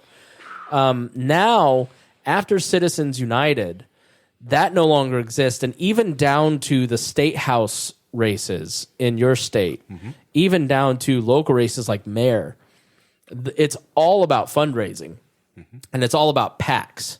So if you want to run for a city of like Indianapolis, you've got to have a super PAC where you can have fundraising bundled together to fund your campaign, because you're not going to be able to do it on private donations. Joe Hogsett has $3.5 million. That isn't from private donations. That is from Lilly and Anthem and other employees in these major institutions who don't want to be identified, so they donate to his PAC. Okay, so you hear Club for Growth and Americans for Prosperity. So that's why the Kochs in the Tea Party years started building up all of these institutions like Americans for Prosperity. Because what they wanted to do was to fund PACs that selected people like Justin Amash or Thomas Massey and send people like Paul down there to work on their campaigns. So, because Massey isn't going to be able to raise money from his district to pay Paul to go work for him. He's got to have major money funding an AFP to go and work for him. And so Club for Growth is one of these major PACs, one of the most powerful PACs. And part of this conversation is big donors are calling these reps and are very unhappy, and they need to get it together. But it's not the Republican Party is very dismayed at all of this, because the Republican Party doesn't matter anymore. The party structure doesn't matter anymore. People don't go to work for parties anymore. They go to work for campaigns. So McCarthy has a PAC. And called the Dallas Cowboys. Right. And so the PAC that the speaker controls is a significant PAC that helps candidates get elected. And a lot of these 19 were elected because of money that he spent on advertising and volunteers or campaign workers in their districts to get them over the hump. Yeah, the PAC did. He had control of that because he controlled the PAC. Right. And so what the speaker's PAC wants to do, it's why people hate Mitch McConnell. People don't want Roy Moore. If you're Mitch McConnell, you don't want Roy Moore. You don't want Todd Aiken. You don't want Cheryl, what's her face from it was Atkinson in that's a writer. Christine O'Donnell, the witch in New Jersey. They've lost 10, 12 easy races, right? Herschel Walker being the best example recently. They don't want those guys. So Dr. Oz. So the bad candidate selection has come from the fringier PACs, the Trump PACs, the Club for Growths, whereas the Speaker's PAC and the McConnell PAC goes out and finds a local state rep who has a solid voting record as a conservative, and maybe he won't be as flashy. Like you don't know Todd Houston, the Speaker of the House of Indiana, because he's really boring. Yeah. But he's a solid conservative according to conservative beliefs. But he's not Matt Gaetz. He's not Jim Lucas, right? So they go and find and recruit kind of a boring guy who is a strong business owner or is somebody who is going to be more loyal to the Speaker and McConnell than Donald Trump or the fringier elements of the race. And so the Speaker's PAC threw its weight against Club for Growth, AFP, all these different PACs, and said, if you spend here, we will punish you in some way. So the deal was cut with Club for Growth that in safe primaries in Republican districts. So let's take District 2. Unfortunately, Jackie Walorski passed away, and there was a primary for her seat. And you'll get the speaker's pack that will come in and select an Aaron Houchin, who won the seat, and Club for Growth will support I don't know who their choice was, but I think it was like a younger guy who was a lot more of an election denier and a lot more Trumpy, right? And so the soul of the Republican Party is fought in these open seats that are safe for Republicans. And Club for Growth got the ability to openly spend and got the speaker's pack to not spend. So you're going to end up with more Trumpy, Gatesy, 5 votes against you people if you win the race, because they're going to be selecting people who can't even win the race. I mean, how many safe districts did Republicans lose this last time? The most that John Boehner ever had as a minority, as a speaker, was 234. He's got 218, right? So there's probably 20 seats, and that is with more redistricting. Yes. 5 of the people who were part of that 19, I think the number's 4 or 5, are only there because of redistricting, like Lauren Boebert. So they did agree not to. They have a ceasefire on close races in swing districts, like Sparks is here in Indiana in District 5, but it's open season in 9, 8, 3, 2, right? So 6 if Pence retires. So you could end up with the next Congress, the Republicans lose more seats because people like a Vincent look at this guy and go, or gal, and just go, I don't want this Trumpy piece of shit. I'm going to vote for the Democrat. Or he may look at like a Mitch Daniels Republican and go, all right, that guy doesn't seem crazy, and I kind of am tired of inflation, so I'll vote for that guy, right? So you may end up with more Gateses and Boeberts and MTGs because they're trying to install those people. Or you may end up with more Democrats because those people aren't going to get elected. Yeah. So that's kind of the stupidest part of the agreement that I don't know that I agree with. I don't know. I mean, I have a love-hate relationship with these nutty Republicans, right? Like, I know they're probably my best chance for limited and government lower taxes, maybe cutting spending. But then when I look at the Trump administration, they didn't do that. So they're not really to be trusted. Yeah. They're in Bush either. They didn't do it any other. Yeah. I mean, it's so that's one of the things too, is they're putting in a program now instead of pay to go, they're doing cut to go, which basically says that they're never going to raise taxes. They're only going to cut from budgets in order to bring the debt back down, which is never going to actually work. It's mathematically impossible. Yeah, it's not going to work. They're going to, if you want to deal with the debt, you're going to have to raise taxes temporarily for a little while and get that money in there. And he's not being a rhino or a lino. Like, that's just the math of the situation if you study our debt. And the size I don't of it. want it to happen. I think that they should be cutting, but we are anti-tax. We're anti-read my lips, no new taxes. But they're going to end up raising taxes because they've overspent too much. Right. And you have to keep the world in turmoil because the only thing that keeps the U.S. dollar being the world reserve currency is that there is no other alternative. No one can use anything We else. are in a military-industrial complex Ponzi scheme. Yeah. You can't. Everyone's like, because everybody's like, you're going to use, I got to say it, China. We're going to use, but no one can trust. You can't trust China. That's why they have 250 million COVID cases this week. All right. Yeah. And that's with their numbers. Okay. And can't use the Russian. You can't use Russia. The EU keeps screwing themselves with every new thing, and and then there's Britain. Give them the world reserve currency. Saw what they did with the British pound. They made an empire. I just watched Madoff, an American Monster or whatever on Netflix. It's really good. Madoff took in $19 billion. People thought I think it was 96 or 69. I think it was $96 billion in existence.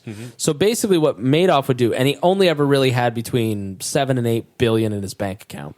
So people would invest with Madoff, and then he would take their money and he would make trades. What he really did was had this complicated computer system that faked trades and printed them out and mailed them to you. So it looked like you had investments on paper, but really it was a Ponzi scheme. And the only way a Ponzi scheme works to keep it from collapsing is that you have to keep feeding the machine. So you've brought in $19 million, you've got 19 billion, you've got 8 billion on hand because people take out their investment, right? So you have to keep the system going. And the problem with the American way of government under progressives, both left and right, is that you continually have to keep funding the war machine. You continually have to keep security engaged in places like Ukraine. You continually have to keep funding jobs and inflating currency. Because the second you let off of the gas and return to regular order and return to a non-interventionist foreign policy, return to a society that doesn't just print money and doesn't operate on an MMT, modern monetary theory principles, you have contractions or you have collapse at the very worst. We're not at collapse yet, but we are at contractions where if you slow down, you will have joblessness of 10 to 15%. Right. We're at 3% right now. And so you have to continue the scam. And so, look, I am not a fan of Marjorie Taylor or Matt Gaetz or Lauren Boebert in any way, shape, or form, generally. But in this particular case, if we can use their vanity to achieve the goals of Chip Roy, which are sincere, I'm for it, because I think we are at a point where we have to take pain when it comes to the economy and inflation and our economic system. We have to take pain with the military-industrial complex. We have to take pain with the way that Congress runs. It needs to return to being the most powerful branch and not a toady to the president. And there is no way forward to get back to a sensible government without some measure of that pain. But on the other side, we will return to being a more prosperous nation and the nation that we all were promised in school. Especially Harry. Yeah, 100%. Yeah, and thanks for bringing up the definition of Ponzi scheme, because that's the other thing. Like when they try to tell, whenever someone said Social Security is not a Ponzi scheme, it was fact checked that it's not, because Social Security is up in front about you need to keep feeding in Social Security, so Social Security keeps paying out. Right. That's the difference between how most of the crypto market things happen, where they were just like, oh, everything's perfectly safe as long as you keep putting money in it, and then when they decide to go, you know what, I'm going to use this money for something else, and the thing they invest in crashes, their whole system crashes, and now the person who creates it is in jail. Well, no, he's out still now, spending money. Yeah, it's fine. It's fine. It's perfectly fine. He's on house arrest in his jet. Oh no, he's in jail because his parents called the jail and asked if they can give him vegan meals through the jail. Oh, nice. Hilarious. Nice. Glad our prison system can give that. I figured you'd be pro Sam Bankman-Fried, considering you have the same haircut. Oh, wow. I'm insulted. Am I wrong? I am insulted that you would think that I would appreciate Sam Bankman-Fried when he's a terrible human being who lies about everything and refuses to acknowledge anything.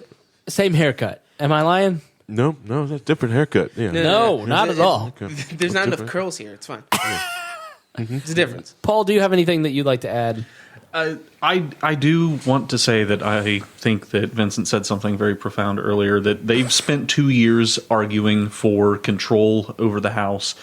And optically, the fact that they can't, for a solid week, form a government, thank God it's a year and a half before they have to start worrying about electing, and the populace will forget about this, because there's no way I would vote for any of the clowns in office right now. You haven't seen what they're going to do yet. So, because if you look what they've done in the rules, what they have listed in rules that they want it to be, you can get a sense of what they're going to try to do. And it's not. There's some things in there that, it's going to cause a lot more chaos too. And people don't like chaos. Yeah, like border stuff. We're not going to be for that. The Hallman rule, or what was it? I can't remember what that was called. The Hallman rule, and it was a rule that was put in place by a former Indiana congressman back in the 1800s, but it basically gives the Congress the power to fire governmental workers. Right. And it was used and found to be technically kind of unconstitutional when McCarthy used it to get rid of a bunch of people because they were communists, as they were. So because they were using it for political purposes instead of budgetary purposes. And so they're wanting to put this rule in place to where you can vote on budgets. You have 12 different budgets. You can vote on them. And the only amendments you can apply are these.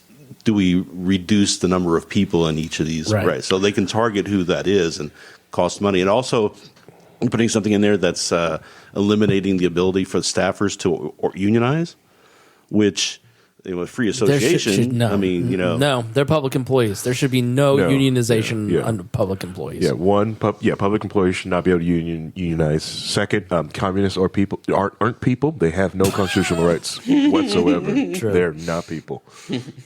They're also floating Massey leading up a church commission to investigate the FBI, and look, I'm all for oversight. Especially investigate. But investigate the FBI with what? The worst part, though, is they're taking the January 6th findings, all that that committee did for 2 years. They want to prevent that from going to the National Archives and instead be directed to the Congress, where then they can do what they want to with it. Right. Yeah, they don't want it to go to the National Archives. Yeah, in the rules. Yeah. They don't want that out. What? Why? Which that'll just get replaced when the Democrats get back in. Some Democrat will put that back in. Wouldn't they want that out? Because they want to they want to memory hold January 6th and pretend it wasn't a big deal. I thought their whole marketing campaign was like, this thing is like fouls, this is nothing, blah, blah, blah. So the last episode in the feed is the one we did with the people who were at January 6th. Mm-hmm. One of those people now does not think it was a big deal.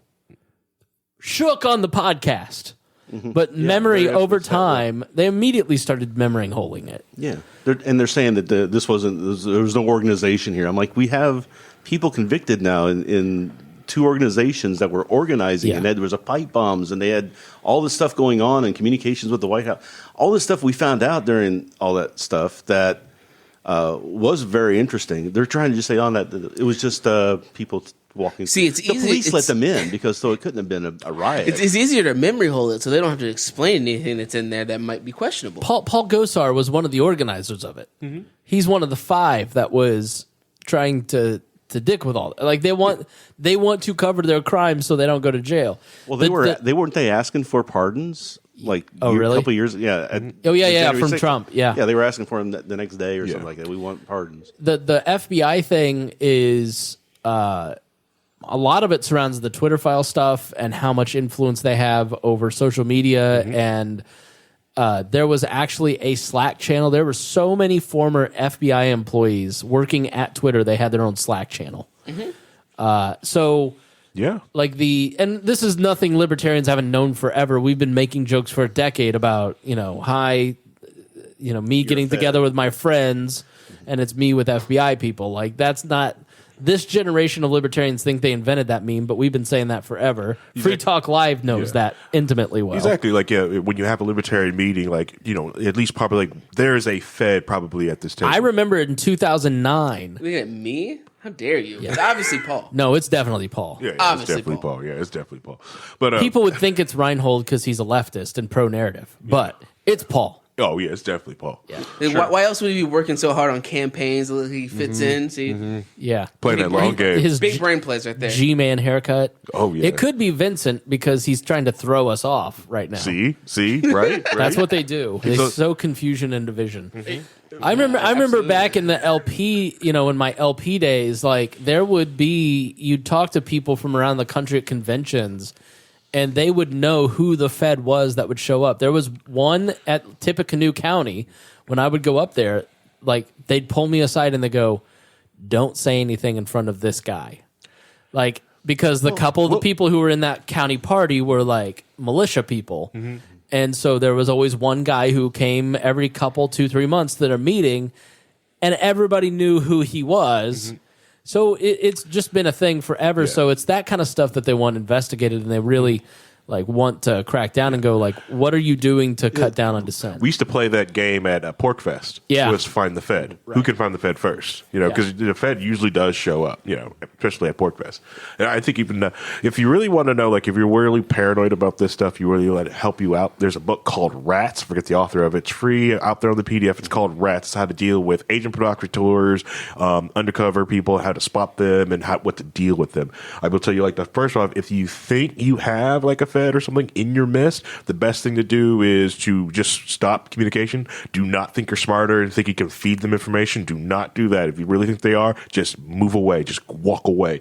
Erase your computer and walk away. Most of the people listening to this podcast are not being investigated or watched by the FBI. Well, it's usually the people just like Adam Kokesh back in the day, who was like bringing weapons to fight the man in 2014 on the lawn of the Capitol, had feds in his circle. But most of you are not being watched by the FBI. Yeah. But if you are, there's not that many agent provocateurs. Yeah. No, they don't have that many people. I mean, right. There's only so many. It's like it's constant surveillance. Where everybody's watching everybody. It's like at some point you have to go.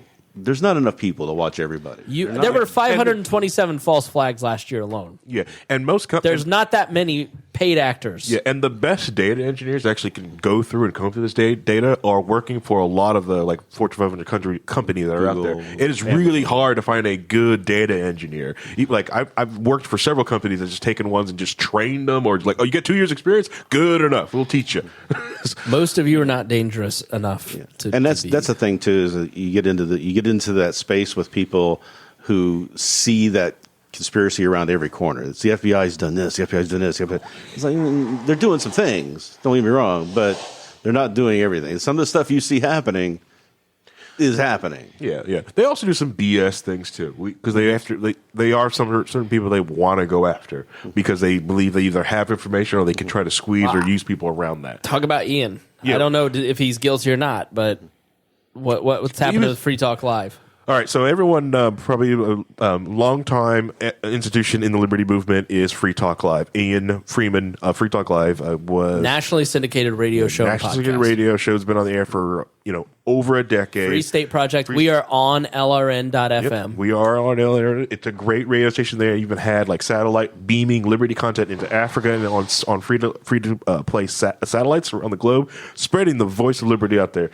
I've been to several different conventions. Like I've been to Keenvention, there with the Keenshire. Great stuff. But Ian was, and the Crypto 6, a lot of people have probably seen like the Crypto 6 just want you to know, while Harry's going, Reinhold and I are both going to the bathroom separately, but we're both getting up from the table while Harry talks. Wow. Paul, you've got control of the program. Producer Paul. Okay. All right, so the crypto. So everyone probably has seen like the Crypto 6 movie, or maybe have seen like the Support the Crypto 6. Riveting movie. It was at least better than AOC's movie. So basically, the Crypto 6 had set up a Bitcoin exchange in Keene. It was really small. Well, not Bitcoin. It was just more cryptocurrency to help people. Scoot up, please. Scoot up. Thank you. I thought you were losing weight. Anyways, we were. Where was I? So it was helping people out with cryptocurrency in New Hampshire. It's been happening for years. Like this where you get like, the pizza day, stuff like that. They actually made Bitcoin actually come from the digital space into the real space. That happens in New Hampshire. These are the people that are doing this thing. They basically got hit on money laundering charges because people were calling into New Hampshire and calling elderly people, setting up a scam. And they were trying to get them to, instead of getting gift cards, getting their cash and transferring it into cryptocurrency. And they were using Ian's exchange. So people would go, and since Ian it made his exchange very easy for people because, no matter how easy Bitcoin crypto has gotten, there is still no grandma adjust button with it. So he was mostly acting almost like a bank. You sit there, you help them out with their wallet, give them their cash, and helping these people get on the crypto. But people were using Ian's exchange to scam other people in New Hampshire. And the FBI alluded that, well, you're a money launderer. Holy shit, he's not done yet?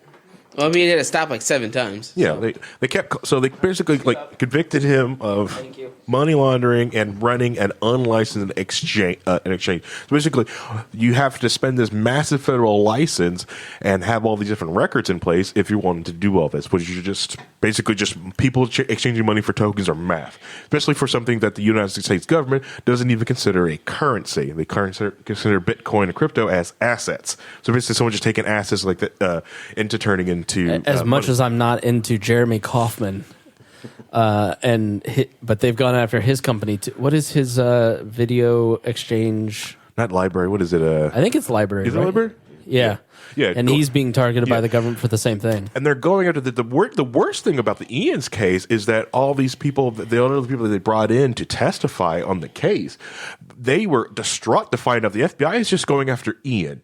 They're not going after the scam artist. One of the ladies that was there at the trials was talking about, I am in contact with the scam artist still. They're still contacting me. What are you doing? No, we're just doing this. We're going after Ian. And that is it. And the investigation is over. They're done.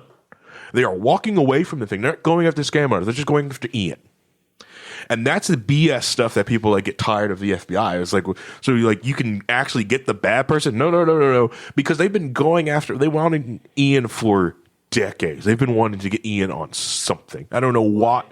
Don't know. I don't understand why they think he's very powerful, what he controls, or if they just, I don't know if they were trying to use him to flip other people in the Liberty space to do different things, but it makes no sense. Probably just set an example since he is seen as such a big voice. Well, the other thing is the Free State Project has, not as much now, the Mises Caucus merging with the New Right and all the Charlottesville crowd. I'm not saying all the Mises Caucus people are that way, by the way. There's just a lot of regular dudes who want to do politics. I get that's what the Mises Caucus is. Don't write me. But there are a lot of people in the GOP and libertarian movements that are militia-y, but for a long stretch. The nexus of the most dangerous group of people, the Maya types, were in the Free State Project, and Keene was ground zero. If you're talking about domestic terrorists in 2010, I'd go to New Hampshire. And it's not a crazy assumption. Let's say I were a foreign power that wanted to spread misinformation in America about American foreign policy, what congressman would I try to get my agent to work for? Probably Ron Paul, but that's besides the point. I'm just saying, it's probably a safe assumption that they thought or think that somehow, there's something else there's going on something in there, right, that these people can't just love liberty. They have to be violent offenders of some sort. And I'm not saying they are. There are also a lot of that. A lot of them did come to Porkfest and wondering where because they see a lot of people walk around openly with guns or stuff like that. Yeah, they were people who openly want to talk about violence. How do we, especially because the people who were in charge in these groups, like the FBI, they were agents who were part of the Janet Reno administration. Yes. Well, Ian is also big on the Arcadia stuff, the seceding from the New Hampshire secession movement. New Hampshire seceding from the Union and taking Maine and Vermont with them, just getting the heck out. And it makes freaking sense, especially with $34 trillion in debt. The first one out the door wins, okay? The last person holding the bag, sorry about you. And the reason why, New Hampshire can't secede. Yes, it can. It's got a deep sea port. It can get the heck out, just like anything else. What? And it's got a fiber connection. Dying ENS is right there. A lot of times when the internet went back out in 2010 or what happened, something happened in New Hampshire. Took out US East. So, so yes, New Hampshire can secede from the Union, regardless of what everyone thinks. It can happen. So I can understand that aspect. But the secession movement isn't that huge in New Hampshire. It's still there. It's larger in eastern Washington, I think. Right. The other side of the anarchist coin is the racist West Coast liberals out there. Yes, I called them racist liberals out the racist as like, if you want to see some white nationals and really racist white people, they're not in the South of the United States anymore. Most of them are up in the Pacific Northwest. If you don't believe me, take your black friends up there. You will discover it real quick once you get out of Portland. Yeah, this is something that James Neese had to teach me. Was that you racism? Well, where to find them? This is where to find them so you could get friends. Fed. Dates. James Neese is literally going through state by state and identifying what the things you do. All right, know about I know, him. bro. You got me on this heroin charge. I promise I'll give up, Vincent. Bro. No. Like it was we were on a Discord call educating somebody from the Czech Republic where to find all the racist white nationalists in America. Like, no, Spokane, Washington. That's where you want to go. That's funny. All right. By the way, I just want to clarify. I said Aaron Houchin is the District 2 rep from Indiana. It's Rudy Yakum now. She is District 9. Just one clarification, because we are committed to facts as best as I can remember them from all my research over the last week. Why can't everything be like District 7? It's going to be R.J. Carson for the next 50 years, and it's going to be easy. Yep. Okay.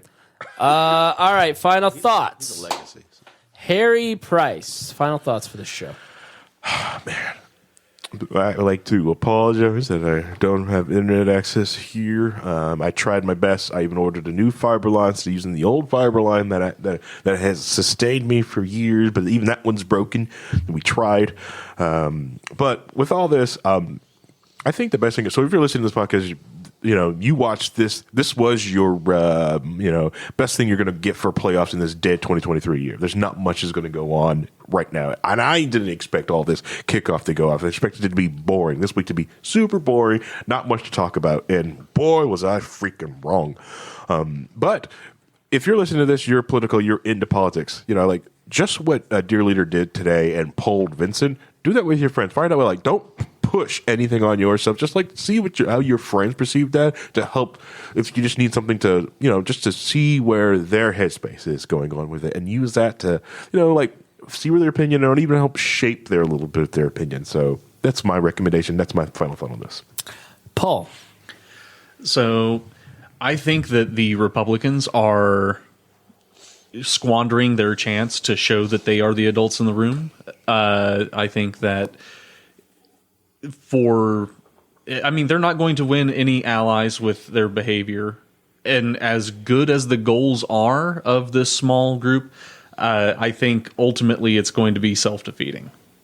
I don't see a path forward that actually wins us, anybody who's interested in smaller government, actual concessions from this administration. Yeah, I think it's wait to be seen, because I think everybody predicts that it's going to be, past is prologue, but everybody sort of expects that it's going to be a long 2 years, that they're not going to get anything done, the debt ceiling, blah, blah, blah.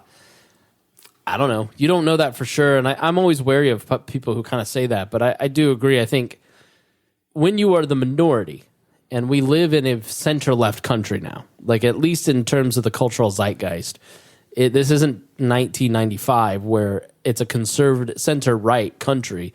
It's now center-left, and everybody's sort of against you. You're already seen as bomb-throwing anti-institutionalists. Mm-hmm. But I get why they did what they did. But yeah, I agree. The perception, but I think the Republicans have kind of gotten to a place, Paul, where they know the perception's not on their side. They have built their own institutions. They've gone full Andrew Breitbart and have built their own institutions. So they've got the Daily Wire. Their people listen to the Daily Wire. Mm-hmm. They don't listen to CNN. I'm a right-leaning person that watches mostly CNN.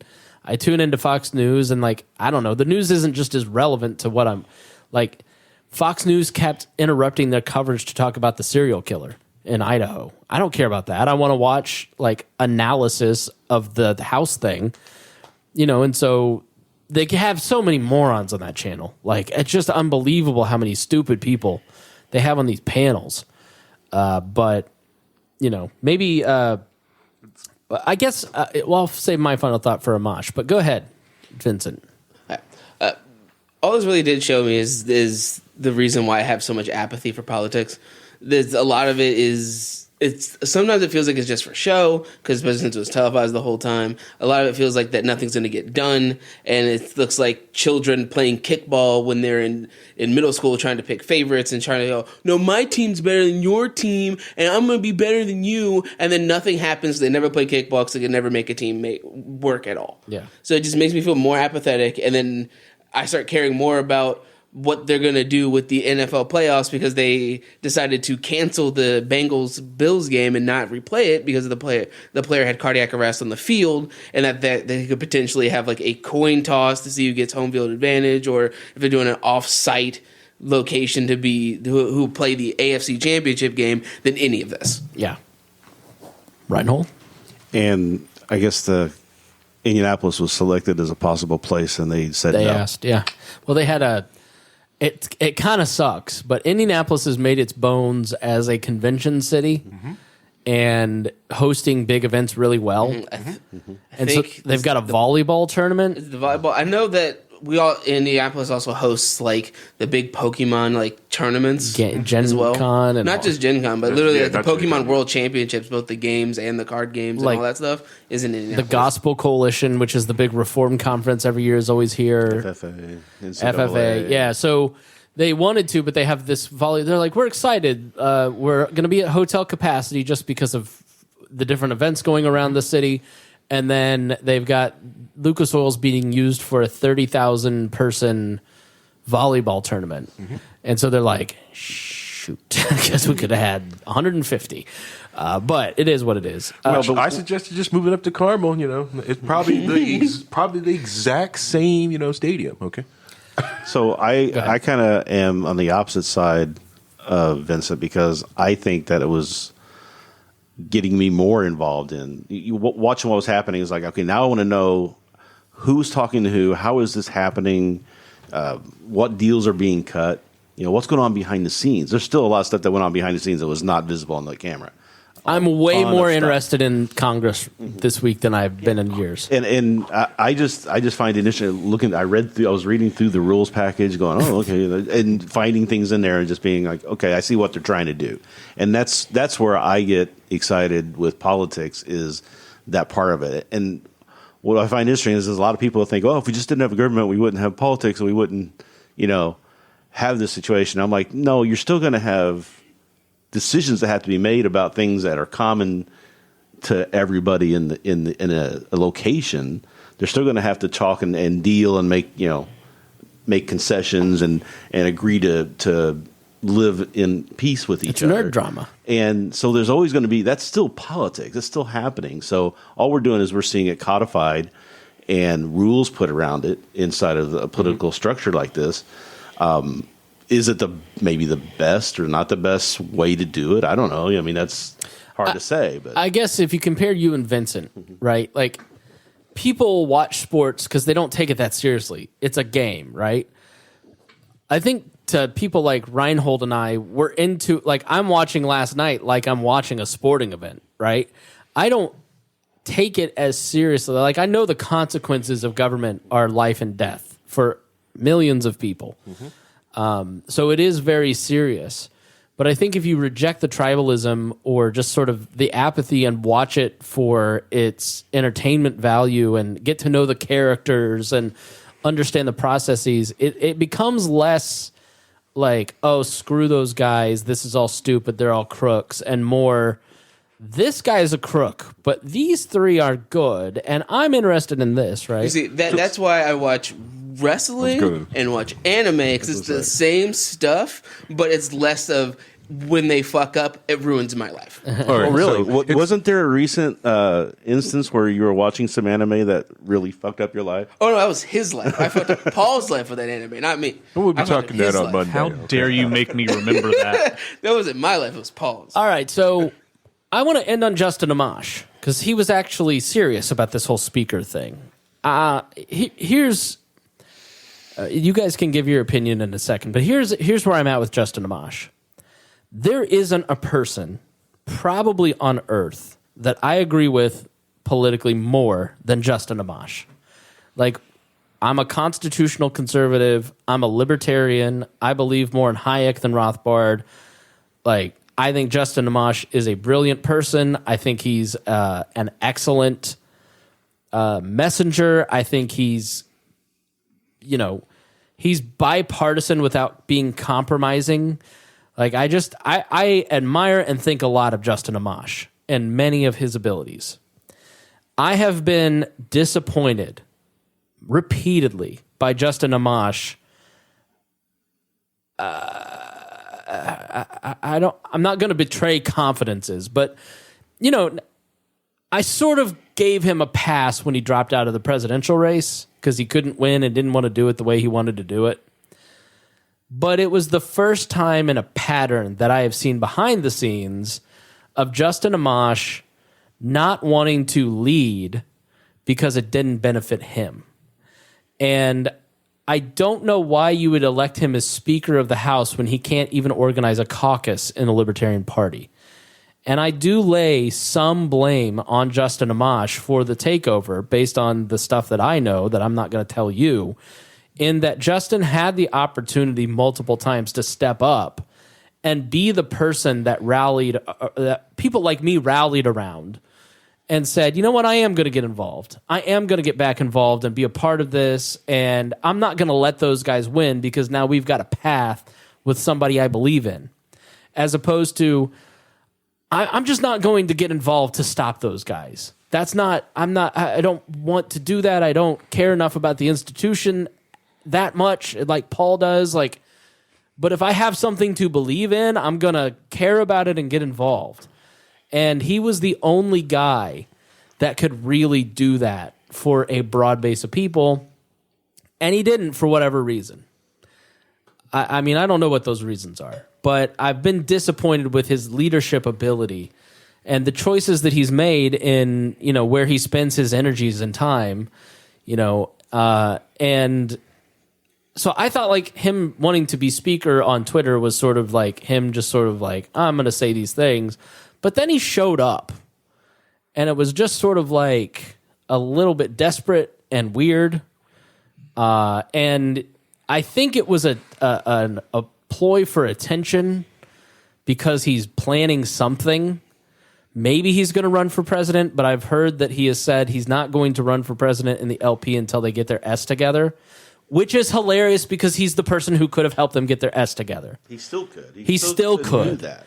He's going to wait till somebody else does it. Right. Mm-hmm. Now there's an open a Senate seat in Michigan. Maybe he runs in the primaries, a Republican or a Libertarian there.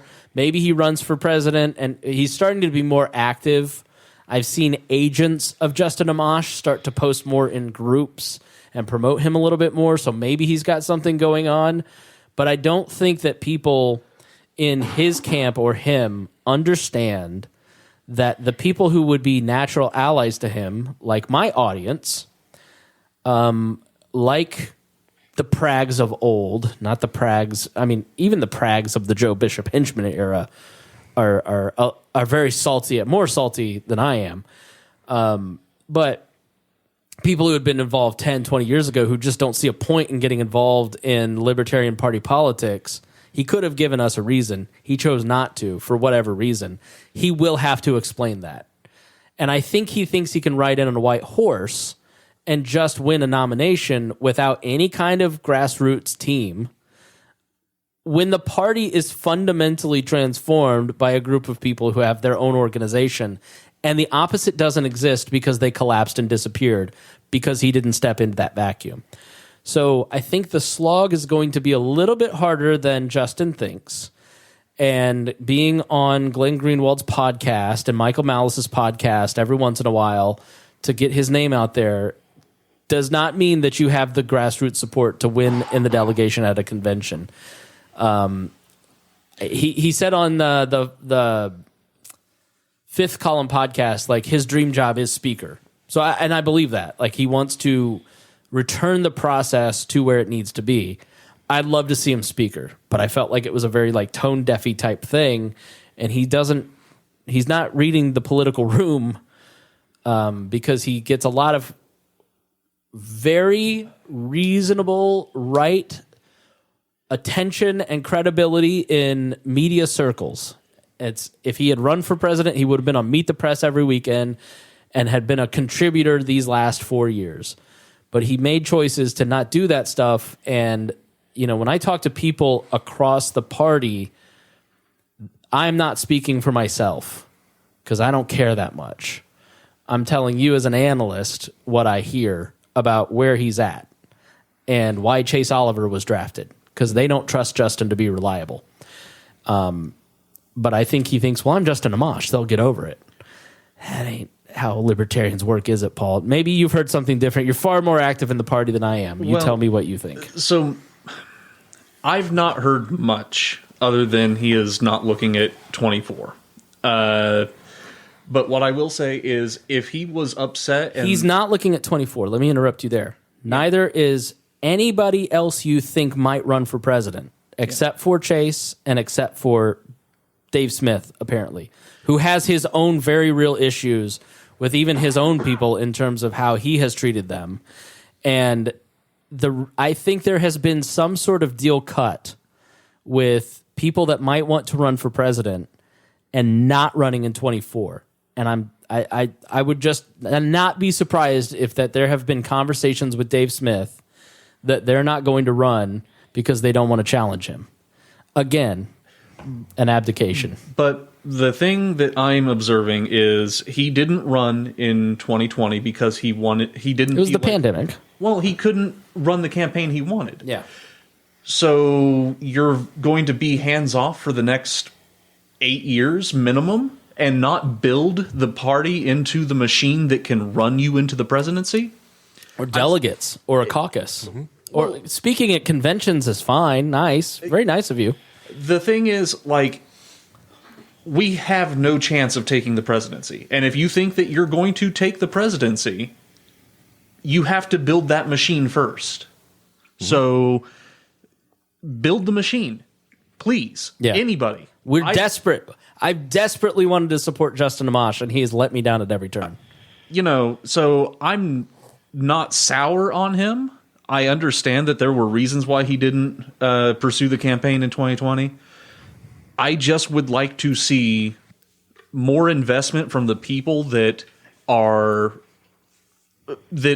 demanding something change. And quit being cagey about it. Tell everybody what you're doing and let everybody rally around you instead of the old, I'm just thinking about it. Or and as much as I have criticisms for the current administration in the LP, I have just as much anger and animosity for the people that have just decided to take their ball and go home and not actually fight the fight in the conventions for the heart of this party that you claim means so much to you. Mm-hmm.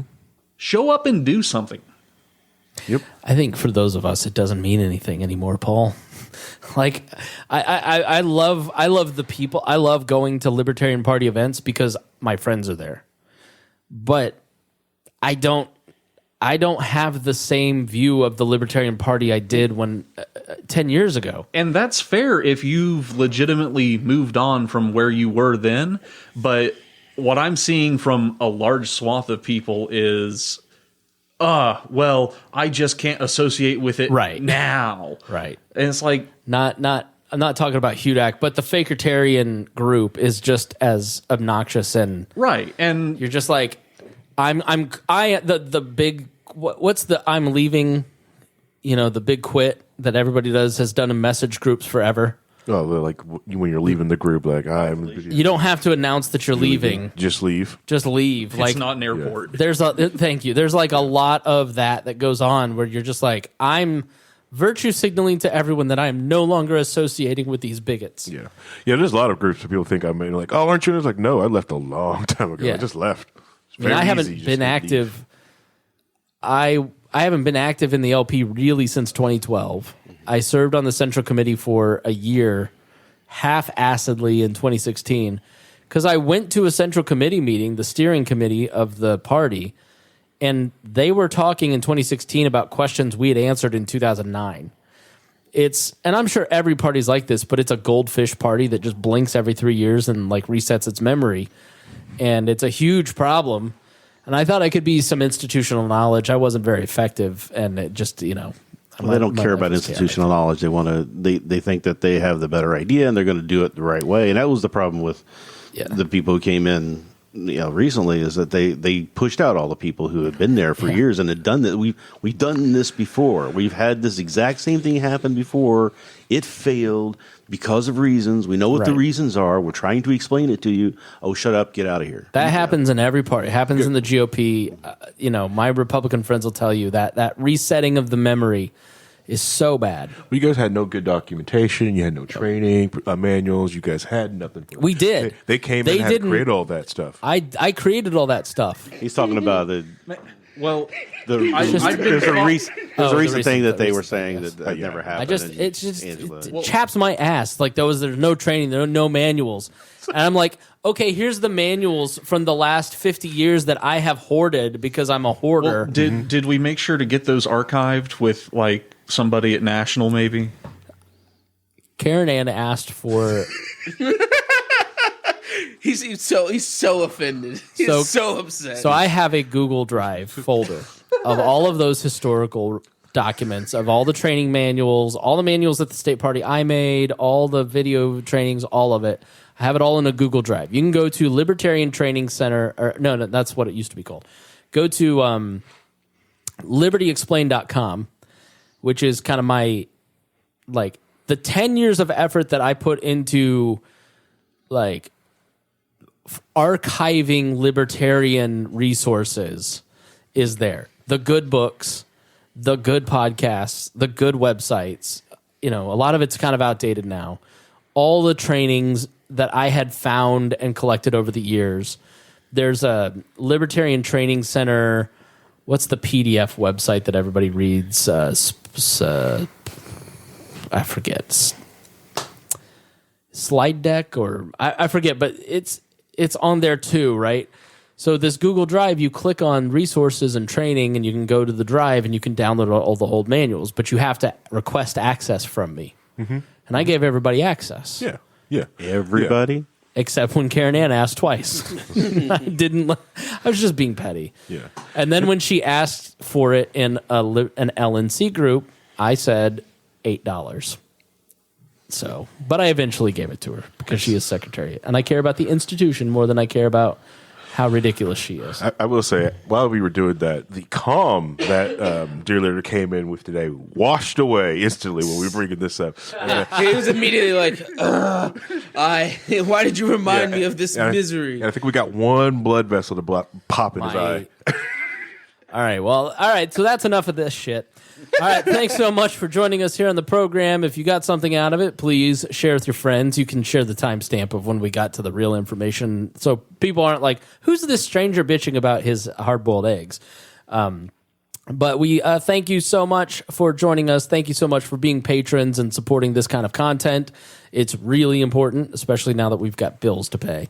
And, well, we always had bills to pay. If you saw what comes out of that WAL checking account for all the phony baloney, the bandwidth alone that low-key WAL is costing me right now is ludicrous. You're welcome. The property tax. 5 fucking hours for a show? Yeah, it happens once a month. It shouldn't. It's in Ryan's contract. It's his fault. How do you have that much to say? Even I don't have that much to say. Dude, we talk about all this stuff, dude. Yeah, Reinhold. We also have Reinhold, who has the entire Library of Alexandria in his backyard. Yeah. I wonder how. I need to go look at the download numbers for those 6-hour podcasts that we're putting in the podcast feed. But you guys are killing me on bandwidth. My costs are going up because of these 6-hour shows. So Patreon.com. If you like the 6-hour shows, make sure you tell us. / We Are Libertarians, and you can support the network. And don't forget to remind Spangle that Fake Live is not okay. And my dependents here that I have that I can't claim on my taxes. All right, thanks so much for joining us. Thank you. We really appreciate you. We love you, and we'll see you again soon. This podcast was produced and edited by Chris Spangle and Leaders and Legends LLC. If you're interested in starting a podcast or taking yours to the next level, please contact us at leadersandlegends.net.